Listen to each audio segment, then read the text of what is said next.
आप सभी ने 10th में अर्थमेटिक प्रोग्रेशन तो पढ़ा ही होगा, जिसको आप एपी बोलते हैं।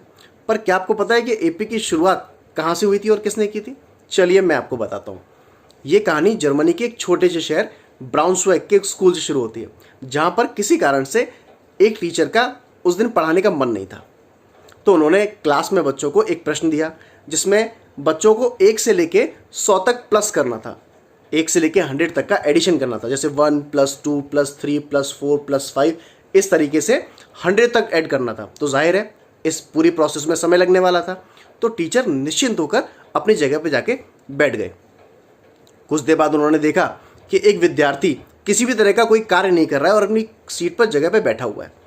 तो उन्होंने बच्चे से पूछा, भाई क्या हुआ, तुम्हें प्रश्न हल नहीं करना है? तो बच्चे ने जवाब दिया कि मेरा प्रश्न हल हो चुका है। जैसे ही बच्चे ने बोला कि मेरा प्रश्न हल हो गया है, ये सुनकर आसपास के जितने विद्यार्थी थे और स्वयं टीचर आश्चर्यचकित हो गए। तो टीचर ने सोचा शायद बच्चा मजाक कर रहा होगा या झूठ बोल रहा होगा। तो टीचर ने उनसे पूछा कि बताइए इस प्रश्न का उत्तर क्या है? तो उन्होंने फटाक से उत्तर दिया कि 5050।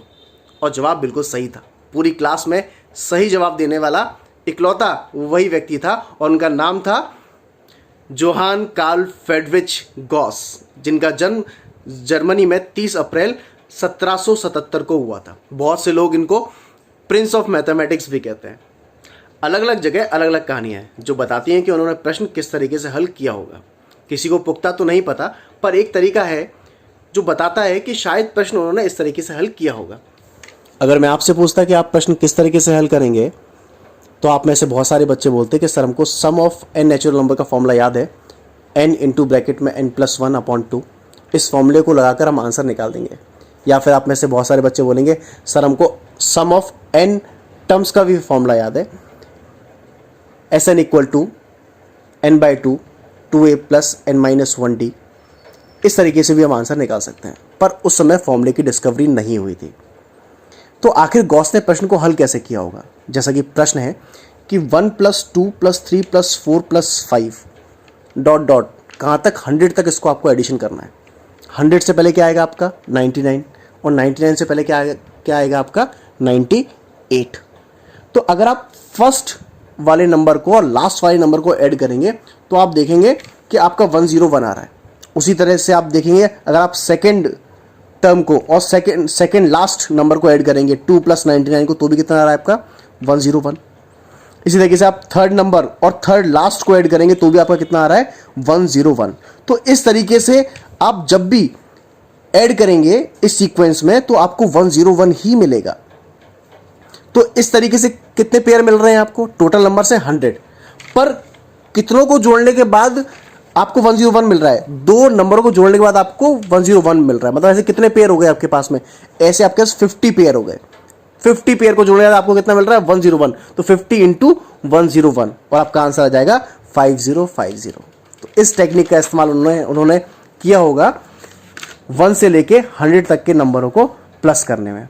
अब ये जो फॉर्मूला आपने बोला है सम ऑफ n नेचुरल नंबर का n × n+1/2, ये भी इसी तरीके से आया होगा कि मान लो आपको n नंबर्स का प्लस करना है, तो 1 + 2 + 3 + 4 + 5 कहाँ तक n तक। अब n से पहले क्या आएगा n-1। अब n-1 कैसे? देखो भाई 5 से पहले क्या है 4 कैसे आया? 5 - 1 ही तो 4 होता है। 3 कैसे आया? 4 - 1 ही तो 3 होता है। उसी प्रकार से अगर n से पहले लिखना है तो n में से 1 का माइनस करना पड़ेगा, तो n-1। उसी तरीके से n-1 में से 1 कम करेंगे तो कितना आएगा n-2। अब जब आप फर्स्ट टर्म और लास्ट टर्म को मिलाएंगे यहाँ पर तो आपका n+1 आएगा। उसी तरीके से आप सेकेंड टर्म और सेकेंड लास्ट टर्म को मिलाएंगे तो आपका n+1 आएगा। उसी तरीके से आपका थर्ड टर्म को और थर्ड लास्ट टर्म को मिलाएंगे तो भी आपका कितना आएगा n+1। इसी तरीके से आपको जब भी आप प्लस करेंगे पेयर में तो आपका कितना आएगा n+1 ही आएगा। तो टोटल नंबर कितने हैं यहाँ पे n। तो लास्ट वाले जब आपको 1 से 100 तक करना था वहां पे टोटल कितना था 100। तो 100 में कितने पेयर बने आपके 50, मतलब 100 का हाफ। इसी तरीके से आपके यहाँ पे टोटल नंबर कितने हैं n। तो n का हाफ कितना होगा n/2। तो आपको n/2 पेयर हैं आपके, राइट। और कितना आ रहा है प्लस करने पे n+1, तो n × n+1/2। तो इस तरीके से उन्होंने इस प्रश्न का आंसर निकाला होगा। आपको ये जान के हैरानी होगी कि गॉस ने मात्र 10 साल की उम्र में उस प्रश्न को हल किया था। आगे चल के गॉस ने मैथ्स और फिजिक्स के विभिन्न क्षेत्रों में अपना योगदान दिया, जैसे algebra, statistics, differential geometry, electrostatics, optics, एग्जेट्रा।